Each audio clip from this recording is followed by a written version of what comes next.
the top 10 wide receivers from the 2025 NFL Draft. Post-draft, does Tetairoa McMillan, does he keep that wide receiver one spot? For me, he does. But Keith has somebody else that was drafted in round one. That's his wide receiver one.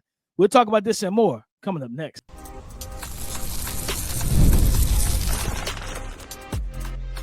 You are Locked On NFL Draft, your daily podcast covering the NFL Draft. Part of the Locked On Podcast Network, your team every day. Welcome back to the Locked On NFL Draft Podcast, your daily podcast covering your favorite draft prospects, part of the Locked On Podcast Network, your team every day. I'm your boy, Damian Parson. I'm an offensive draft analyst with Bleacher Report. That's my guy, Keith Sanchez. He is the director of scouting with the Draft Network and 2019 national champion with those LSU Tigers. And as always, thank you for making Locked On NFL Draft your first listen today and every day. Shout out for being our every Dayers. Again, we're keeping the train going. We're going to rank the top 10 wide receivers from the 2025 NFL Draft now that we know where they've landed. Guys, we know what teams they're on, what offenses they're going into, who fell into the right spots. We're going to get into all of that. But before we get into that, this episode is brought to you by Amazon Fire TV Stick 4K. Turn any TV into your Xbox. No console needed. Head to Amazon.com/Fire TV Locked On to learn more. At number one, Keith, I'm keeping my guy, Tetairoa McMillan out of Arizona, going to the Carolina Panthers. And it's a simple fact of now I feel like he comes in as the guy that rounds out this wide receiver core, right? I think what you have in when I look at Xavier Legette, do I believe Xavier Legette could have become and developed into a potential wide receiver one that you can be a target hog? Yes, I think he's physically gifted enough to do so. But I think starting him out as a true two, like they have to stop making this mistake. They did this crap with John Domingo. You traded away DJ Moore and then brought John Domingo, and the expectation is the rookie receiver that we traded up for. They did the same thing. They traded up for Xavier Legette in round one. The rookie receiver we traded up for, he's got to be the number one. And it's like, yeah, that's a very big, especially when the rest of the receivers on the team weren't good. So it's like that's a lot of expectation on the young guy and everything that. Especially for a team that's struggling offensively. So no, I didn't agree with that. I think he comes in now as the two. You got Adam Thielen still working the slot. Jalen Coker getting where he fits in because he's more of a power slot himself. He's not a guy that can threaten and consistently win on the outside. Vertically, vertically. I look at Tet McMillan being the guy that I think you always talk about, Keith, 3rd and 5. Like, I need that number one guy that can win that slant and get that first down and keep the chains going so we can get downfield, either drain the clock and score a touchdown or kick the game-winning field goal. He can do those things, but he also gives you the back shoulder fade, the high point, the red zone, increases the effectiveness and efficiency for Bryce in the red zone. The thing with him and Bryce is just Bryce getting that level of comfort down pack with the trust ball, with the 50-50 ball. He's not accustomed to throwing those type of passes because he's used to true separator speed guys, things like that. If him and T-Mac get that on the same page, oh yeah, this offense can look a whole lot better, especially with Chuba Hubbard coming back healthy and everything, being their bell cow power runner, while Jonathan Brooks is trying to work back from a second ACL tear, and they drafted Trevor Etienne. So I still got T-Mac, Keith. Now then, I got Travis Hunter at 2. It looks like the Jaguars are definitely planning on playing him as more receiver than corner, and everything. So BTJ, Brian Thomas Jr. as their one, brought in De'Ami Brown, Parker Washington. I think he comes in and he's battling for that either wide receiver 2 spot right out the gate, or when they go to 11, it's BTJ at the X, and then they put Travis Hunter in the slot. No, I like that. I'm gonna go with my 2, and it's because we always talk about. Well, I always say this, right? That wide receiver is one of the dependent positions on the field, right? Yep. So you have to depend on the signal caller. And I like T-Mac. It's just I want to see Bryce take that next step too, right? Yeah. Before I, kind of say landing spots is a great landing spot for T-Mac. I think obviously he's gonna play and he's gonna start, but production wise, is still trying to figure that part out. I'm gonna go because of that. When you talk about dependent, I'm gonna go Matthew Golden, a guy that we just talked about a couple podcasts ago. But I mean, he's with Jordan Love, right? He's with a guy that's a proven gunslinger, can sling the rock. And I think we'll see Matthew Golden used on all 3 levels of the field. I think we'll see the quick screen. I think we'll see the vertical threats. We'll see the intermediate stuff. So I'm going to go Matthew Golden 1, and then I'm going to go Travis Hunter 2. Trevor Lawrence can throw the football. It's just a matter of him not making the mistakes, right? And I think that he'll be a good complementary piece. I would say this. I think Travis Hunter could push for wide receiver 1. And let Brian Thomas kind of continue to just fill out his specific role. And Travis Hunter is that guy that can do it all. So I think he can push for wide receiver 1 early on, but with Trevor Lawrence, and then I'll go T-Mac at the number 3 spot.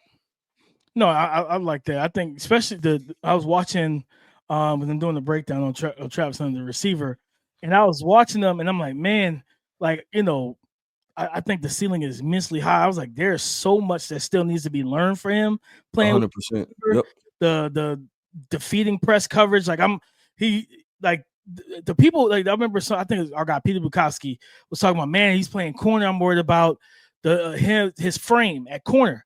And I was like, well, you probably should worry about his frame at receiver too, because when guys get hands on, like, they can reroute him pretty easy. So it's like he's getting better with his hands to be able to knock guys, dislodge punches. But it's like when guys make contact, they can disrupt them. So I think that's going to be a very fun development for him. And I hope that if it's going to be receiver, then it needs to be predominantly full-time receiver. Jackson, don't give me that 75-25. Like, just let him be a receiver. Like, you know what I mean? Just let him develop at the position. I know he wants to do what he wants to do, but I'm sorry. I don't want to see it. The number 3, I have Matthew Golden. And for everything that you just said, I think Matthew Golden walks in, and we talked about this, I believe on Tuesday. He comes in to this offense, and it's a situation where, you know what? Who's the number 1 wide receiver? He's probably going to be their best route runner on top of being an elite athlete who actually catches the football. Like, so not only is he fast, he can run routes and get open, but he can catch the ball and do it reliably. So, and you can move him. He can play all of the receiver positions. So I definitely think, for me, I look at, like I said, Travis Hunter, I took him out of my pre-draft stuff. I'm like, I don't know where he's going to land. I don't know what he's going to do. I don't even want to factor him in. Now that we know where he is, he's definitely number 2, jumping the veterans on that receiving room. Like, De'Ami Brown just got there. He's like kind of a one-trick pony, that deep threat vertical shot guy, things of that nature, where Travis gives you a whole lot more than what he's going to give you. But still, I think that it's going to be really fun to see how long it takes him to really like leapfrog and become potentially a wide receiver 2 or 1A, 1B with BTJ. And I think Matthew Golden, I think he should be the guy that they target early in downs, like off the rip. Just give him the rock, let him be the dude. You know what I mean? And I think if you feed him and the yards after catch ability he brings, and he really, and it's crazy enough, Keith, we've talked about him. Like, we talked about him the whole time during the season and leading up to the playoffs and everything else. And that's when everybody else got hip to him.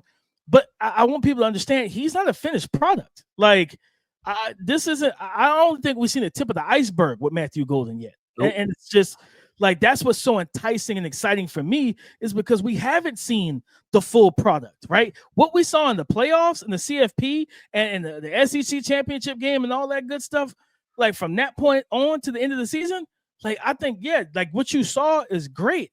We haven't seen all of that consistently, mainly because of what role he was thrust into, not wanting to really, hey, the coaching staff, we brought in this big time guy in Isaiah Bond coming from a big time program in Alabama.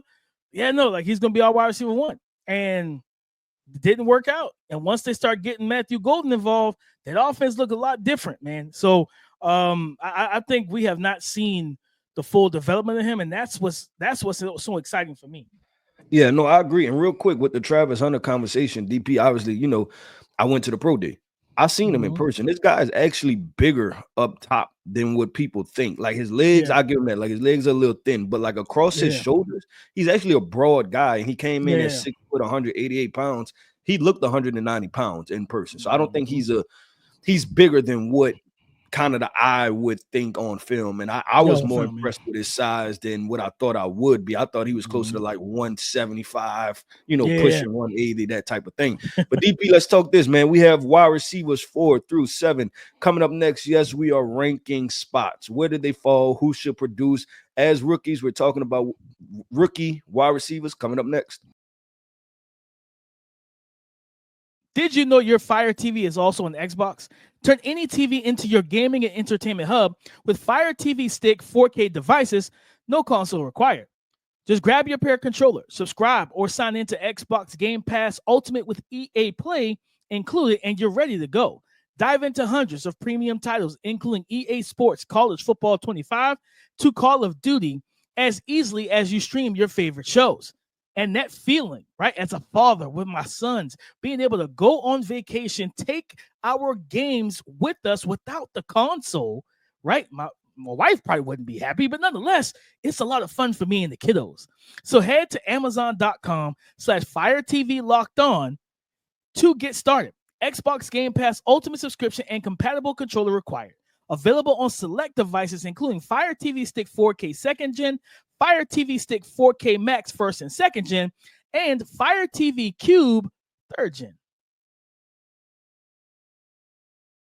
Rookie wide receivers from the 2025 NFL Draft, ranking the top 10. And we're starting back here at 4. Keith, I'm going to Emeka Egbuka, wide receiver out of Ohio State, going to the Tampa Bay Buccaneers, right? We know that they brought back Chris Godwin, but he's coming off of a big injury that basically cost him the rest of the season and everything. Like, you know, and he turned down a lot of money to return back home to Tampa Bay. So we know once he gets healthy and he gets the green light, he's going to be a mainstay.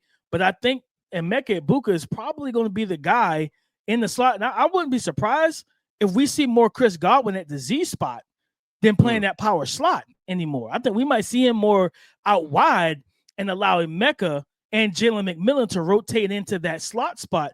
But especially if let's say Chris Godwin, I don't know what's the recovery rate now. Right now, I don't know if he's going to be ready by week 1. But let's say he's on the PUP list.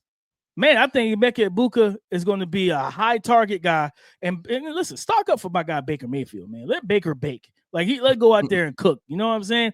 I definitely think Emeka Egbuka fell to a great spot because not even just for this year. Mike Evans only has 1 year left on his deal. So I think him and Jaylin McMillan are the future at that wide receiver position. No, I like that. And I'm gonna go with Emeka Egbuka at the 4 spot too, but then I'm gonna go at the 5 spot. I'm gonna jump into the 3rd round. I'm gonna go Jaylin Noel. And they drafted, shout out to Houston Texans, because they're basically Iowa State, right? With Jaden Higgins, Jaylin right. Noel, and our guy Xavier Hutchinson. They like Iowa State wide receivers, DP. But I'm gonna go Jaylin Noel just because he's a different body type, right? They had a lot of big wide receivers over there. With Nico Collins, Xavier Hutchinson, just other guys that had bigger frames. I think Jaylin Noel comes right in and he plays that slot. He's that easy money getter for CJ Stroud. Like he's another version of like that security blanket. And we know this guy's electric. He can kill it on a slot phase situation. So CJ Stroud can push the ball vertical with him. I just think this guy is one of the more natural wide receivers. And we talk about the Senior Bowl every year. I think he was that wide receiver that kind of stood out to me as the electric playmaker. No, 100%, Keith. I think I said this. For me, he's this year's Ladd McConkey. That route runner. Like, and don't get me wrong. Like, I know Ladd ran like 4.39, but I didn't see that on film. I didn't see it when he played in the NFL. I don't think he's a play speed 4.39 guy. But when I watched Jaylin Noel, that's a 4.3 athlete. That's a dude that could absolutely win foot races on slot fades with ease. And he tracks the ball well, makes combat catches. He plays bigger than his frame, Keith. And I love that. Talking about the Senior Bowl, remember he ran I think it might have been a fade route on the sideline. The ball was almost out of bounds. He made a back shoulder spinning catch. I think he got both feet in. And I'm like, isn't he like 5'9"? I was like, you don't really expect a 5'9" guy to make that type of play. DP, it was that play where I said, you know what? I'm sold. Right. That was the play. It was like, you know what? You're stamped. Like, we're all in. You know what I mean? And Keith, that for me. And real quick. I want to say this because Tank Dell is coming off an injury. They need another smaller electric playmaker like Tank Dell. I think that's why he was drafted also in this situation because they need somebody to do those. Yep, somebody to do those similar type things. Yeah, I know that, and I know that they got Christian Kirk, and that was kind of my comp for him at first was like a more explosive Christian Kirk, which I think Christian Kirk was a good athlete coming out of college himself.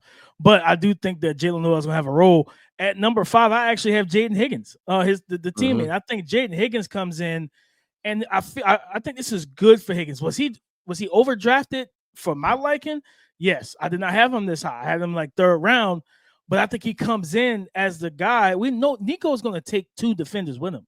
Every time Nico hits that stride and goes downfield, that skinny post, that bang 8, that go route, he's taking the corner and the safety. Then you get the ability to have a big guy, 6'4", who I think he's more a limited route runner in terms of talking about Jaden Higgins, because there's some rotational stiffness in his hips. I tell anybody, go watch I think it was the Kansas game. It was a glaring problem at times in the Kansas game. But like, I think putting him in and like you can run the specific routes with him, especially over the middle against zone coverage, find those soft spots. He's a guy I would not be surprised. I think they're going to use him the way we wanted them to use Xavier Hutchinson. Keith, it sucks because like that's the same thing that Jaden Higgins can do. Xavier Hutchinson can do it. Yeah, the same as the only difference that Xavier Hutchinson didn't hit 4.47 in his 40, right? But at the same time, that 4.47 didn't show up on tape either. So it was like for Jaden Higgins. So I think I have him at 5 because I just think the opportunity is going to be there. Where we know CJ. One thing about CJ Stroud, he truly is a fearless thrower. He'll move around in the pocket. He'll extend plays. But the ability to throw between the numbers, I think that's where Jaden Higgins is going to live in this offense, while Nico Collins is going to be the big play, explosive, deep threat, and do everything that he does. He's going to open up a lot for Jaden Higgins. Same thing with Christian Kirk and Jaylin Noel. They're going to also take pressure off of Jaden Higgins. I think he's going to be a beneficiary, Keith. At 6, I have Jack Besh and him going to the Las Vegas Raiders. And I did a breakdown on my YouTube channel. And Keith, I said it. He is going to potentially be the Emeka Egbuka for Chip Kelly with the Raiders. That power slot, route runner, physical, strong-handed, combat catch receiver that has no problem being the collision player that can make those type of catches, but also be where he's supposed to be in the time frame he's supposed to be there, right? And he gives you yak after the catch as well. We saw him down in Mobile, and no, he's not going to wow you from an athletic standpoint, but when you give him a two-way go, he knows how to win at the line of scrimmage with a two-way go. He knows how to win natural leverage battles with his stem of his routes and different things like that. And then ability to just pluck the ball. Like he's not a guy working between the numbers and working in the middle of the defense.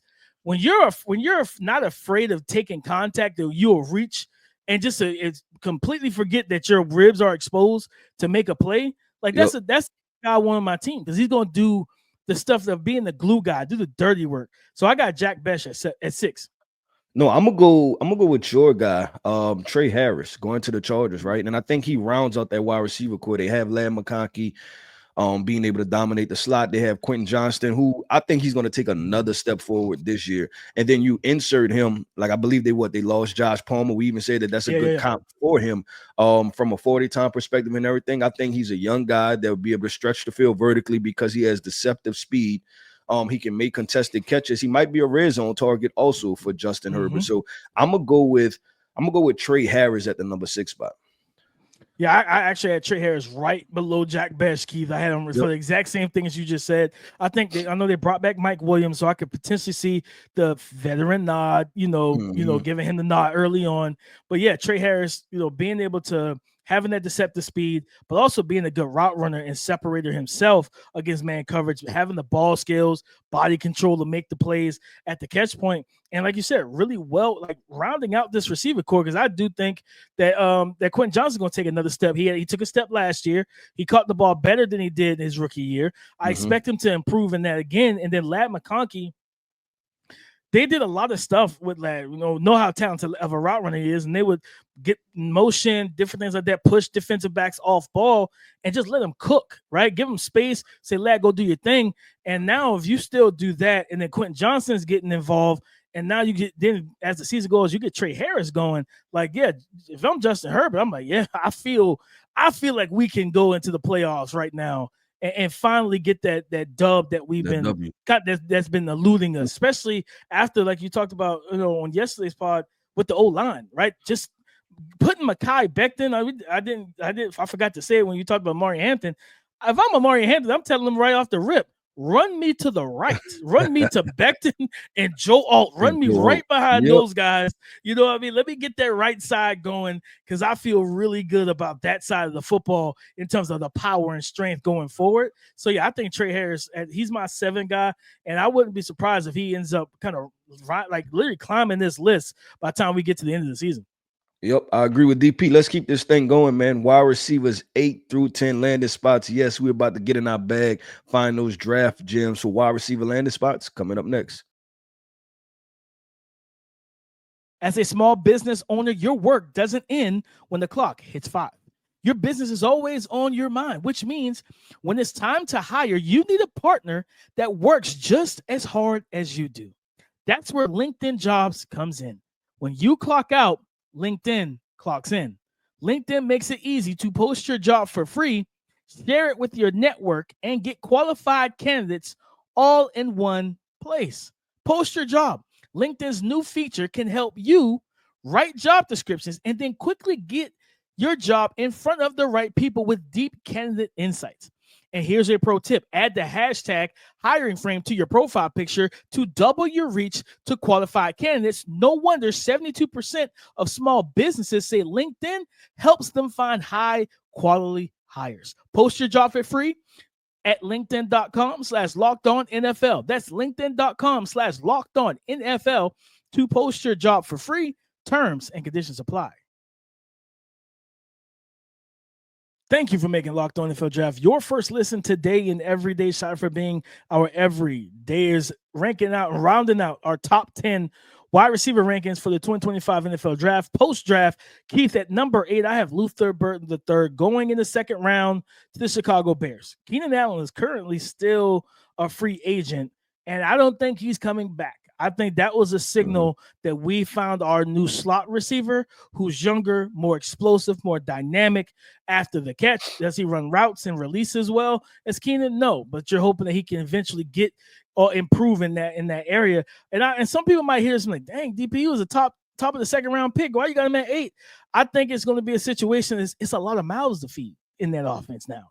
Like, it's crazy, kid. You tell me how you feel about it. I love this for Caleb, but I do think it could complicate things for Caleb at the same time because you got DJ Moore, Rome Odunze, right? DJ Moore, who you traded, you got with the trade for Bryce. You drafted Rome Odunze top 10 last year. You took a top 10 pick and got Colston Loveland to pair with Cole Kmet, and then in the second round you go and get Luther Burton. I think that Luther could be a nice target hog for him in terms of the quick game, yards after catch. But I think there's going to be a priority in terms of who gets the rock because you got to get DJ Moore going. You got to get Rome Odunze going. And Colston Loveland being the talent that he is, that's a mismatch from all linebackers for the most part and a lot of safeties. Yeah, no, it is. And it's a good problem to have, right? But you can see how it could unfold to being like, okay, which direction do I go, right? And I think I agree with your first point that it's going to just affect targets, right? And if Ben Johnson has Caleb Williams saying, listen, just go through your progressions and deliver the football, right? Then he's not going to just kind of lock in on one guy. And like you said, it's going to be so many mouths to feed, which is a good problem if you're the Chicago Bears. But if you're talking about fantasy rankings or anything like that, you're a little bit nervous, right? Let me ask you, Keith, do you think Ben Johnson could potentially view Luther Burton as his next Amon-Ra St. Brown? Is that go-to slot receiver? Yeah. I'm interested to see where he puts DJ Moore also, because I feel like you could put them in the same box almost, right? Like thick lowers, run after the catch guys. I think DJ Moore is better than Luther Burton, but I could see he's accustomed to playing outside more than Burton ever has been. Yeah, but also where are you going to play Rome Odunze, right? Because they tried to run him on vertical routes. Right, but you try to run him on vertical routes, and it's like, okay, well, that's not the answer last year, right? It's like, okay, this guy is not going to consistently separate vertically. So I think he's going to have a bunch of different chess pieces and move those guys around, honestly. But DP, we talked about this guy. Well, I'm going to go next. Ty Felton. Anytime you get the lineup with Jordan Addison and Justin Jefferson, let me say Justin Jefferson and Jordan Addison, had to put Jets first. It's a good day. He's gonna be wide receiver 3, and it's like who's gonna be covering? Because you have somebody doubling Justin, You're gonna get the next best corner on Jordan Addison. So you're probably gonna get DB4, right? Every single snap that you're on the field, you could go ahead and cook. And I like and you got TJ Hawkinson. Yeah, and I like Ty Felton as a guy that like the run after the catch stuff is big time for him. So I look at Ty Felton and like, nah, he's in a really good spot. See, this is the issue with everything, because I forgot about Ty Felton when I did my list. I forgot about putting them on the list. But Keith, I'm glad you mentioned them. I have at 9. I have Kyle Williams, and I like him higher than this, but it's a lot of young guys in that Patriots. They got to figure it out. Yeah, camp is important for the Patriots. Camp is important. 100%. Kayshon Boutte and Drake May had a good connection. When Drake May got into the lineup last year, you got Javon Baker, you drafted the year before last year. You got Jaylin Polk, who you also drafted last year. And now you got Kyle Williams. I think they got him in the 3rd round, probably right around where I had him ranked anyways, around that back of the 2nd, early 3rd. And I think, honestly, what I would do, I'm bringing Kyle Williams in, and I'm putting his locker right beside Stephon Diggs, because I truly believe that the route running that he brings to the table, we saw him in Mobile, got separated pretty much all week. Outside of that one like red zone route against, I think, Azariah Thomas, where he did just a little too much, and Azariah didn't bite on anything. But he's got 4.4 speed. He separates. He's got good hands for the most part. Tracks the ball well. To me, I look at a guy like Javon Baker, and it's like, you're going to need a big time camp to keep this guy from leapfrogging you.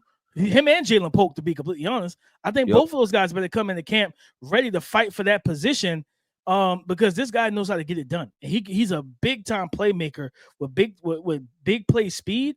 And one thing about Drake May, we all knew when he was at North Carolina, he had no problem uncorking the deep ball. If he gets that one-on-one, he gonna let it rip. So it's like, with Kyle Williams, I think he can bring that. Wow, especially, and you're hoping that Stephon Diggs is back to being a healthy Stephon Diggs and making the plays, and he can be that one for you while you bring these young guys along a little bit slower. But yeah, Kyle Williams, I got him at 9, Keith. I think he could be a big-time playmaker of the future for this offense. Yeah, no, I'm glad you mentioned him. The last guy I'm going to mention real quick, DP, is Jalen Rogers going to the Kansas City Chiefs. Obviously, you got Patrick Mahomes. Like, enough said, right? Like, that's a good landing spot. And you're reading P. Mahomes, man. Yeah. You got him in the 3rd round. Rashee Rice is coming off injury, and they're just trying to find what's the next evolution of this Kansas City Chiefs offense, right? Like, what does it look like? And I think Jalen Rogers has a clear opportunity to step in and be a really good player, and maybe more than – like, because both these guys got drafted in the same draft, I think, and everybody was comparing them to Sky Moore. I'm like, hey, don't look at the Sky Moore situation. Look at it from a Khalil Shakir situation, right? Like, he can do those type of things. So it's just different lenses to put on similar type of skill sets. I like that. Yeah, and I forgot to. That's my guy too. I forgot to put him on the list as well. You know what I mean? But I like that you brought it up, because if Rashee Rice, he had the injury, then he had the off the field situation. A lot of people were speculating that he might get suspended. Like, the NFL might wait a year to this year to try and throw out a suspension on him, things like that. If he does get suspended, or if he just, like, he's not ready to go at the start of the season, the role he plays is that power slot in this offense. Jalen Rogers can walk right into that role and excel out the gate. And for me, keep that number 10 and I'll close it out. I got Isaac Tesla, Arkansas big wide receiver, going to the Detroit Lions. And for me, it's simple, Keith. I know a lot of people are like, well, DP plays in the slot. Yeah, that's just what Arkansas played him. My comp for him is Alec Pierce.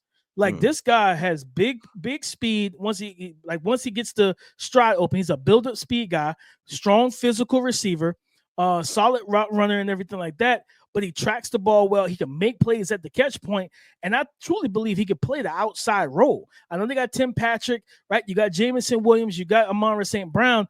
Tim Patrick doesn't really move me as much, especially coming off of those two injuries. Those 2 gruesome injuries. Yep. Yeah, those 2 gruesome injuries. I don't see the same level of athlete that I saw prior to.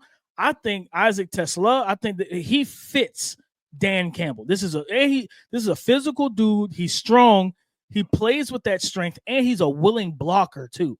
So, like, whether you put him in the slot or you put him out wide, you can do some crack stuff with him, like, motion them down, them to pick off that linebacker, go get that safety. He can do those type of things, and you're not gonna get the rock in Detroit if you don't block, dog. Like, you gotta block for those running backs, for Sonic and Knuckles, in terms of Jahmyr Gibbs and David Montgomery.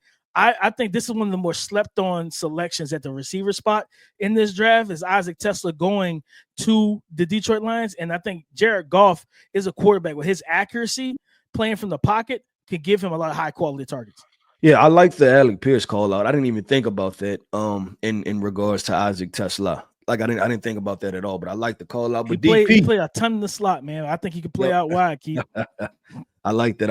With DP, that's all 10, baby. We ranked them, we slotted them, we told you who to look out for in those certain roles. But that wraps up another episode, man, of the Locked On NFL Draft Podcast. I want to end this podcast off by saying shout out to our everydayers. Thank you for tapping in with us each and every single day. Every listen is greatly appreciated here over at Locked On NFL Draft. I am Keith Sanchez. You can find me on X at The Talent Code. That right there is my guy, my co-host, Mr. Damian Parson. You can find him on X at DP_NFL. And like we like to say, man, y'all can talk to us because we like to talk back. Go subscribe and follow for free on YouTube, wherever you listen to podcasts, to get the latest episode as soon as it is available. Guys, on Monday, we are coming in with Keith's way too early 2026 NFL mock draft. We're going to break that down on Monday. So come and join the conversation again tomorrow on the Locked On Podcast Network, your team every day.